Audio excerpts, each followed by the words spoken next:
There's this moment most people have at some point in their lives, or if you're like me, all the time, really, where you catch yourself doing or saying something and think, wait, why am I like this? Your behavior, who you are, and how you deal with and react to things is instinctual, almost automatic. Like it's running in the background somewhere. Part of a system you didn't consciously design. Welcome to the Mind Matrix. I'm your host, Mira Parikh, and over the course of these 3 episodes, we're going to unpack that system, the psychological framework that shapes identity. This podcast is really just one long conversation, with amazing guests, of course, about who we are, and more importantly, how we became that way. Not in a surface level MBTI personality test kind of way, but in a more deeper sense. The people that shape you, the ideals that feel ingrained in you by society, the things that feel so natural you rarely question them. And today, we're starting at the beginning, in childhood and the surroundings that quietly shape us long before we have the language to properly put a name on what's happening. Developmental psychology looks at how we grow emotionally, socially, and cognitively across our lives. It's ongoing, patterns built upon early experiences. Like, think about your childhood for a second. Not just the big, dramatic moments, but the small, mundane interactions. The way your parents responded when you cried, whether your teachers encouraged your burning curiosities or dismissed them, whether your mistakes were met with patience or shame. Psychologist John Bowlby proposed the attachment theory, the idea that our earliest relationships with caregivers shape how safe we feel in the world. Whether we trust, whether we expect people to stay, that sense of security or insecurity becomes a core part of our identity, a framework of sorts for how we see ourselves and how we relate to others. Even Sigmund Freud argued that childhood experiences influence the defense mechanisms and coping styles we carry into adulthood. While not every aspect of his theory holds up today, that central idea that early life leaves a lasting psychological effect still holds true. Even when we think we've moved on, pieces of our early experiences still show up in how we react, avoid, protect, or pursue. But there's only so far into self-discovery you can get by just studying theory. And so I decided to bring in an expert in this field, someone who can help translate these ideas into real life. Because our identity isn't just something defined by a textbook, it's about lived experiences. So without further ado, let's get into it and meet our guest, shall we?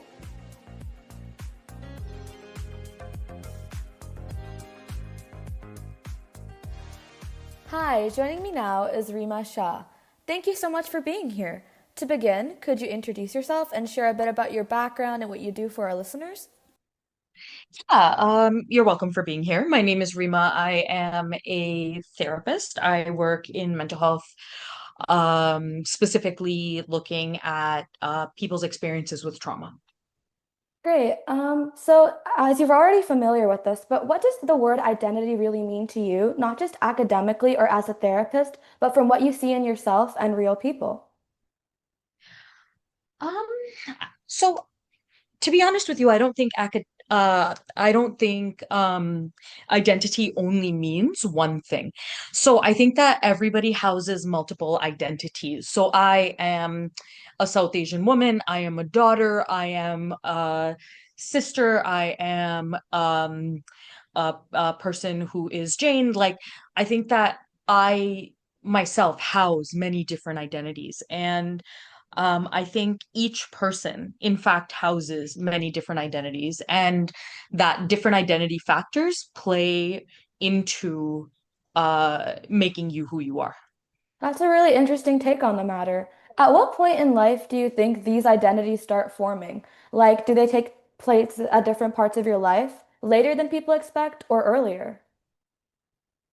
To be honest, I think it depends on how when you start interacting with them. So, for example, I think that each of us is impacted by our relationships, not only to our families, but also to society at large. And so, for example, my identity as a South Asian person may be related to what I eat in the home, what I the language that we speak, and also may my identity and my understanding of my South Asian identity may shift and change as I move through the world, depending on what factors I encounter throughout the world. So if there is a anti-Indian sentiment in 2025, that might impact my identity as an Indian person, even though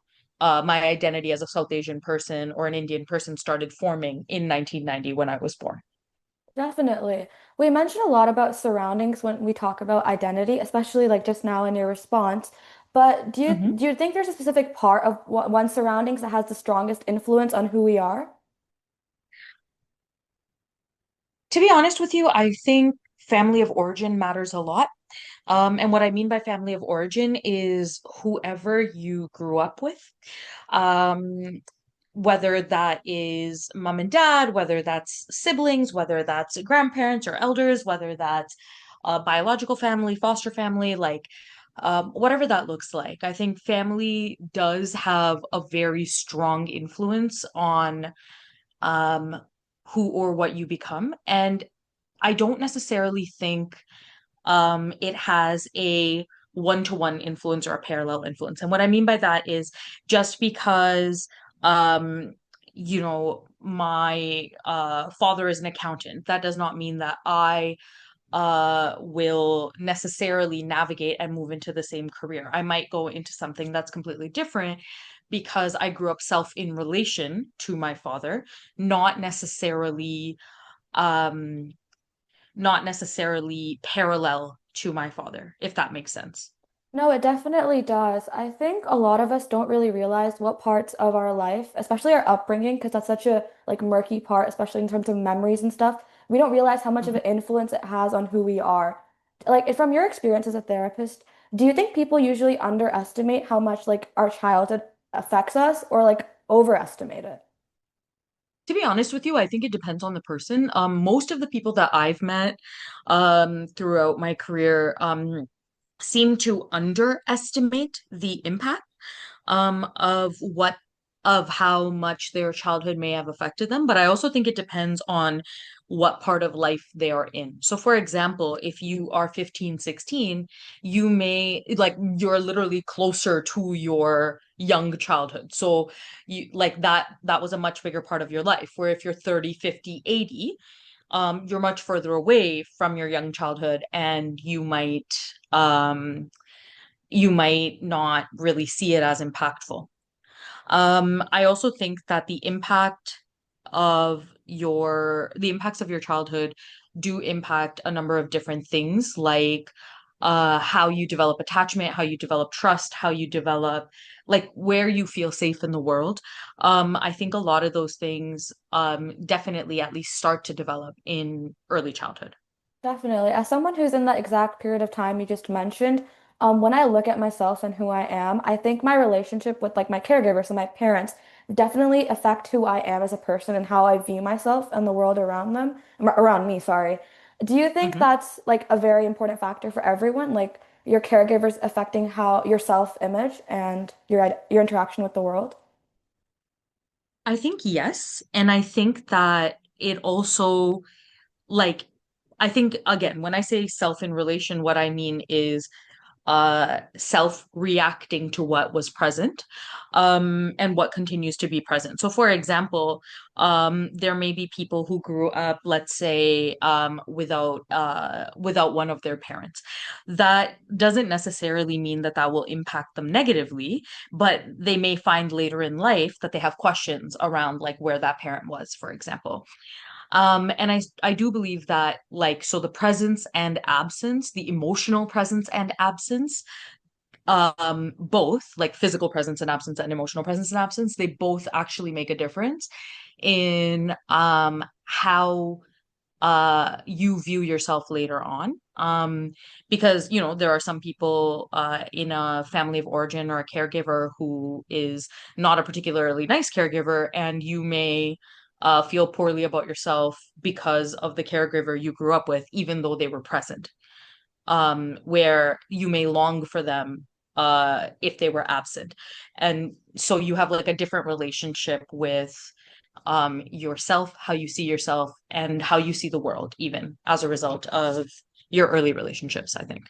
Yeah, I feel like that ties into some research I did on my own time on Freud's theories on personality development. And I read that they state that childhood experiences influence your coping mechanisms, your defenses, and your behavioral patterns. And I thought it'd be interesting to ask you, like, what's the contrast you see between someone who grows up in an emotionally supportive environment? Do they have something that someone who might have grown up with an unsupportive environment, like you have something above, like not above them, but like they have some skills that you might have to build later in life if you don't have that environment. Like, do you see common identity struggles in people who didn't feel secure or understood growing up? Absolutely. I think growing up in an emotionally supportive environment, as compared to growing up in an emotionally neglectful environment, like you learn different sets of skills, right? So what helped you survive in household one may not be what helps another person survive in household two. So growing up in an emotionally supportive environment, part of that is like validation of your self-concept, validation of your interest, validation of who you are as a person, right? So, if you, for example, have parents who are consistently telling you, like what you're interested in, they're not interested in, or what's important to you is not important to them, or everything you do is wrong, for example, any of those things can actually make it harder for us to really structure an identity later on or learn how to structure an identity. However, we may learn in those moments different skills. And when I say different skills, I mean things like, for example, some people feel as though they grow up with more self-reliance because they didn't have support from their parents, so they had to learn things for themselves, for example. Not necessarily saying that's not necessarily saying that's like the best course of action to develop independence, because people who have strong support can develop independence as well. But just that it is a different set of skills you learn at different times in your life. Yeah, I totally agree with those points, and I think it's like an important distinction to make that your childhood necessarily isn't the only thing that should define who you are. Like at a point where I'm at in my life, I think a defining feature is school, which I think is actually a Mhm. really good question to ask. How much do you think school plays a role in shaping your confidence or self-worth? Like for me right now, school directly helps me like measure how smart I view myself as. So anytime my like GPA or something tanks, I'm like, oh, that doesn't mean I'm intelligent anymore. That means I'm not smart. And that sort of changes my identity perception. So is that something you see often? And is that like how big of a role does that have?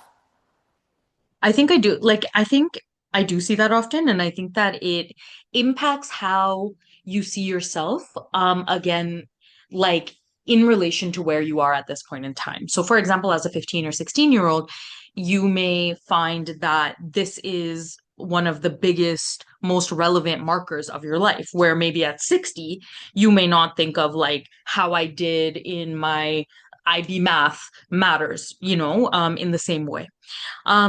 And I think that our identity, like, I think that identity has a fluid element and that like at least to some extent, like I am like there's some things of identity that are kind of like what's the word I'm looking for? Like steady.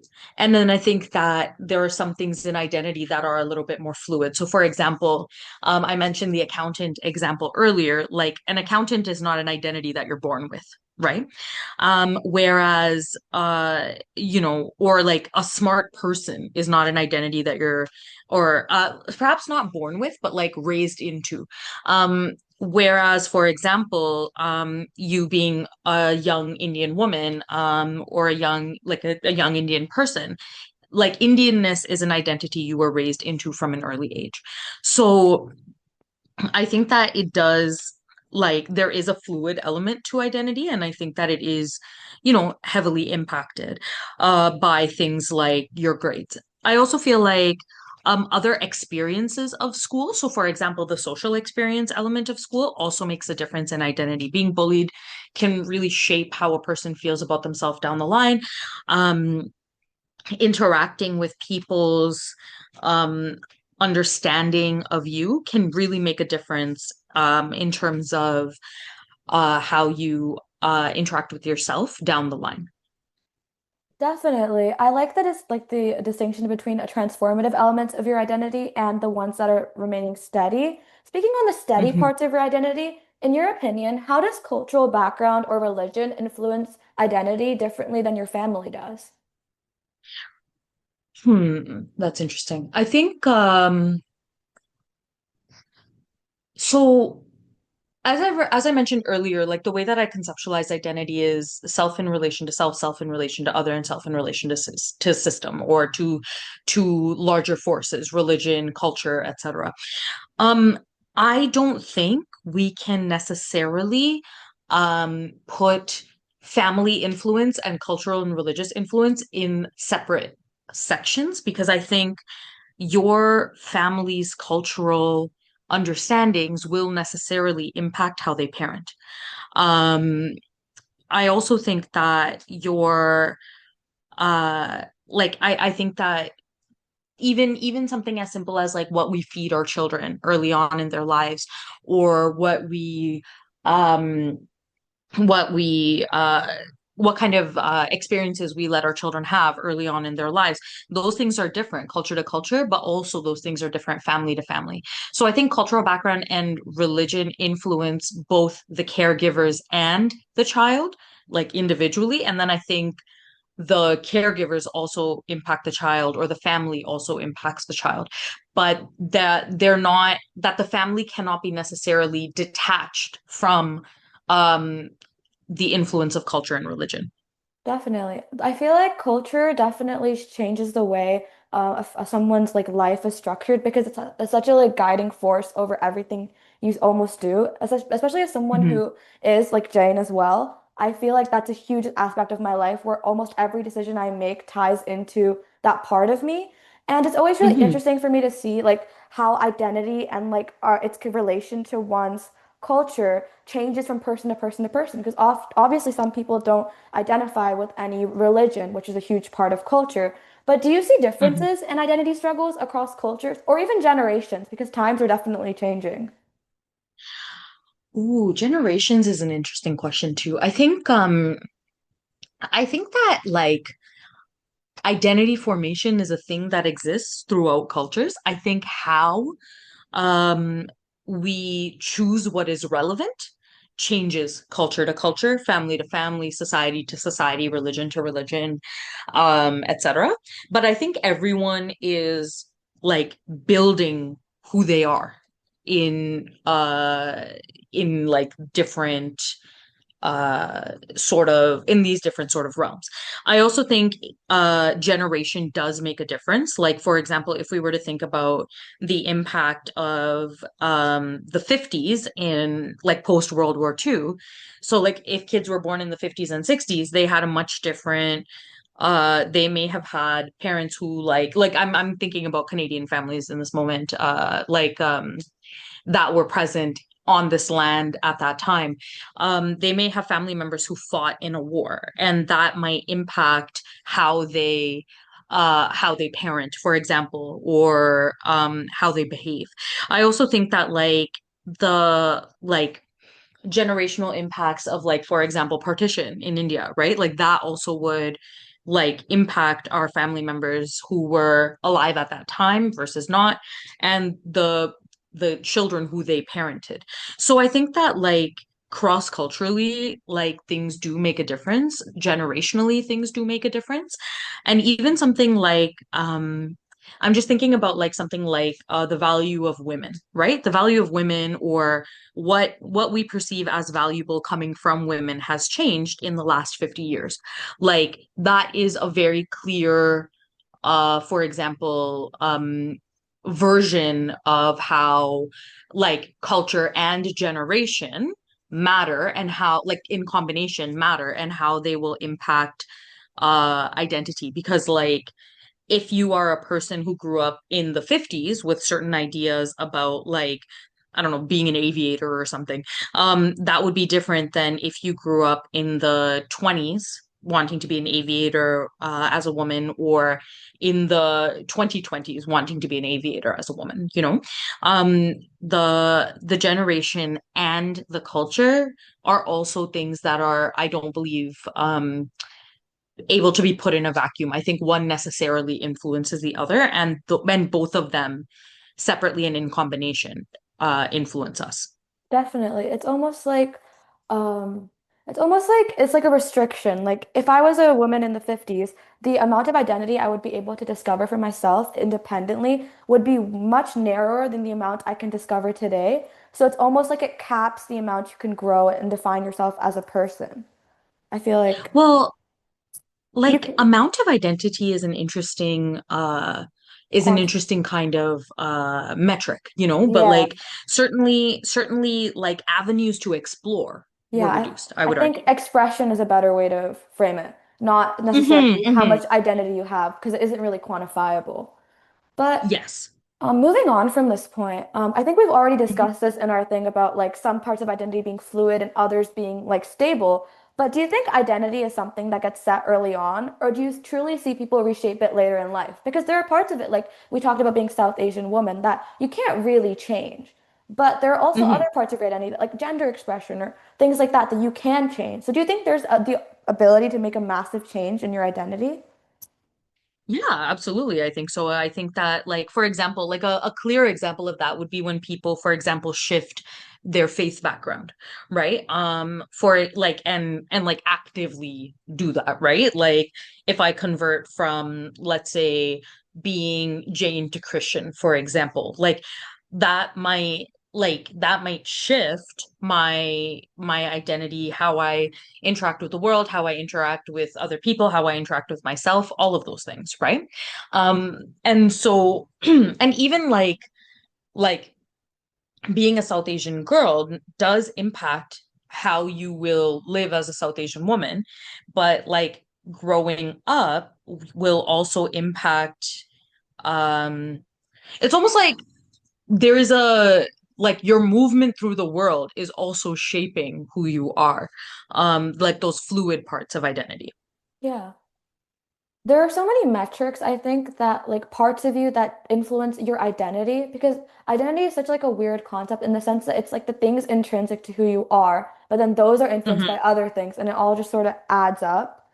But Yeah. there's that talk about like we talked about conversion, a time in your Hmm. life where you sort of like reevaluate who you are. What are usual triggers for things like that? Like what leads to someone making such a massive change in themselves? Um, I think, and you know, like like every answer I think I'm giving is like I think it depends person to person, but like, I definitely think, major positive events and major negative events, can really shift our perspective or reinforce our perspective. So, for example, I work in the field of sexual violence. I have, for example, met people who question the presence of their God as a result of having experienced something like sexual violence. um that might be a time, or there are people who also lean into faith as a result of that, of such an experience, right, and like find that it reaffirms their faith based on whatever other things that they've experienced as a result.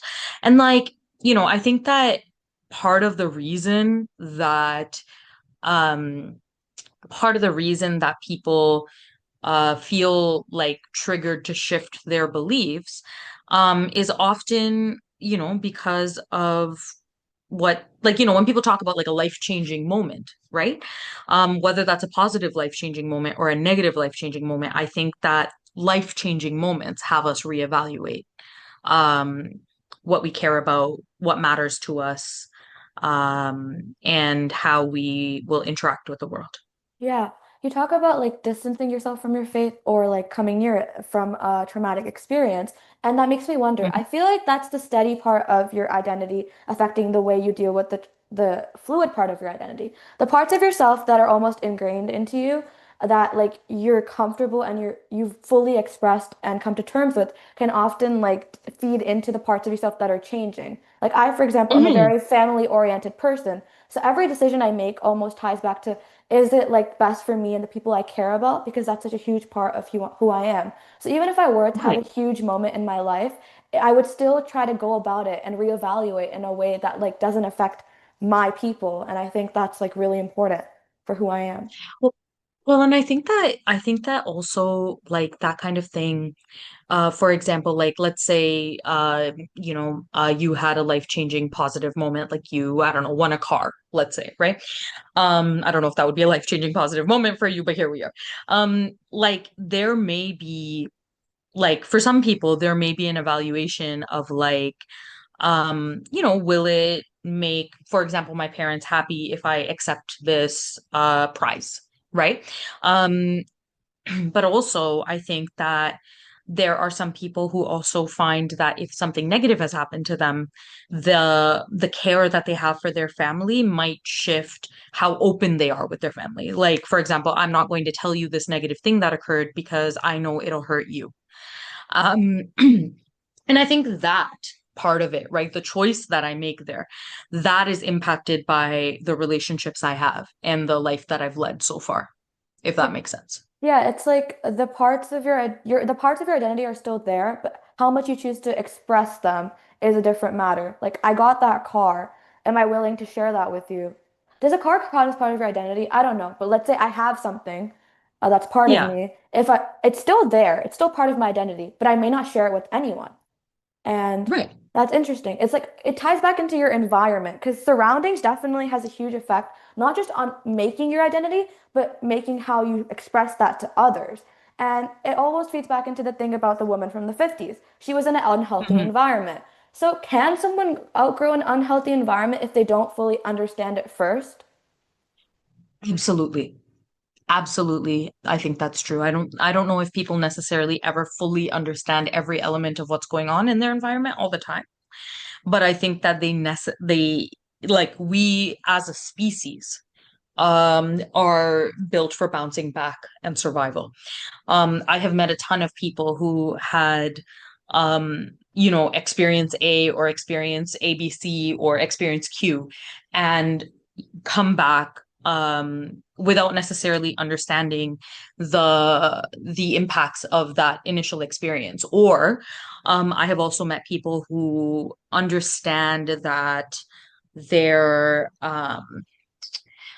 like, for example, like I may not necessarily understand how my family of origin impacted me, but having a strong relationship with a current partner might make a difference in terms of how in terms of how I see myself and see the world.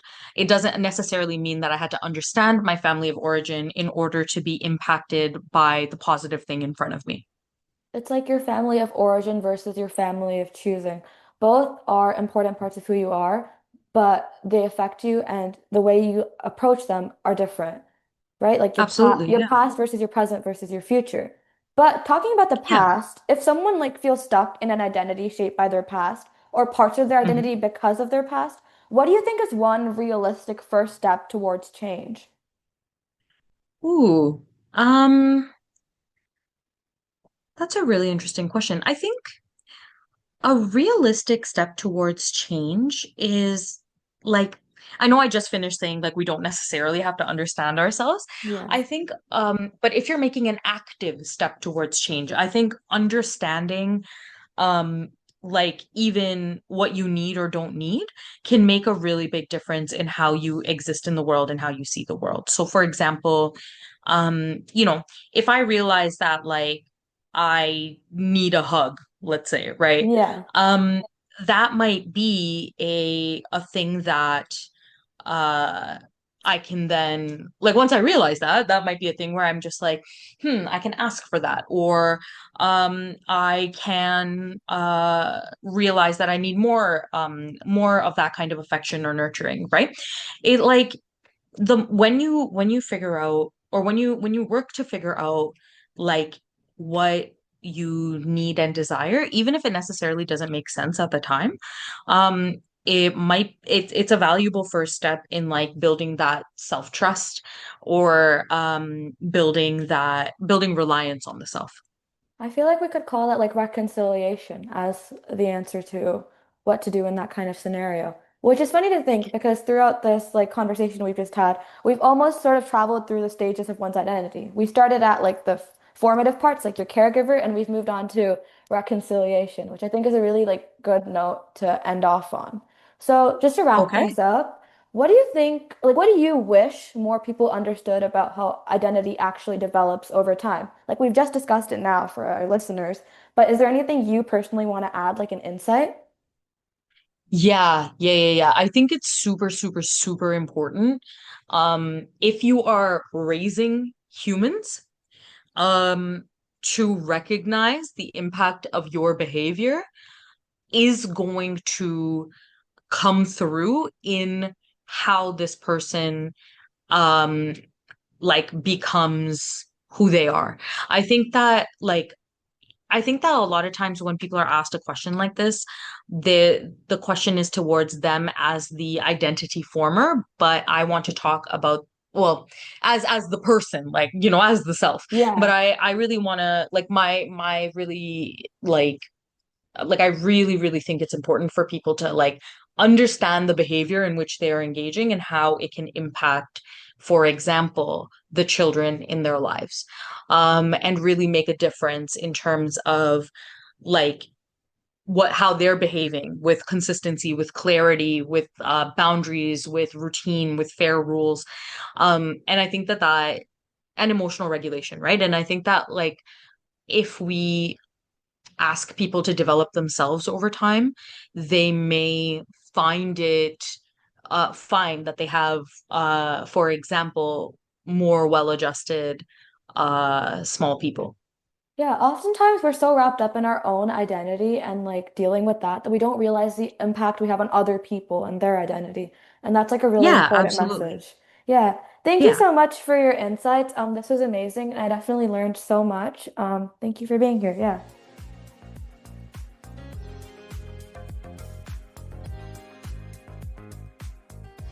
Wow. I genuinely feel like I learned so much from that conversation. Not just about identity in theory, but about myself. There were so many moments where I was just sitting there going, oh, that makes sense. Or wait, I do that. Or even, I've never thought about it like that before. I think what's really sticking with me is this idea that identity isn't just one solid, unchanging thing. It's not something that gets set in stone when you're a child, but it's also not something you can completely reinvent overnight. Some parts of us are steady, like culture, family, the things we were raised into.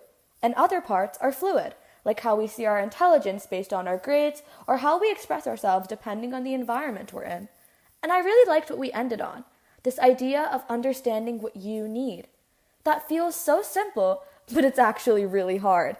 Figuring out what do I need right now instead of just operating on autopilot from what you're taught to need as a kid.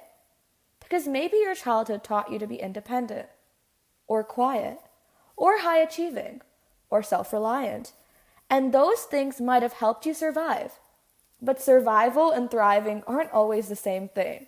I also keep thinking about what Rima said at the end, that when we talk about identity, we often focus on ourselves as the ones being shaped. But we're also shaping others. The way we respond, the way we regulate, the way we validate, or the way we don't.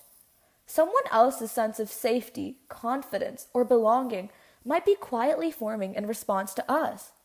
That's powerful and quite a bit intimidating. But maybe that's the point. Identity isn't just something we inherit, it's something we participate in, both in ourselves and in the people around us. So if there's one thing I'm taking away from this conversation, it's that identity isn't a verdict, it's a process. It's past, present, and future interacting all at once. And maybe the point isn't to fully figure yourself out.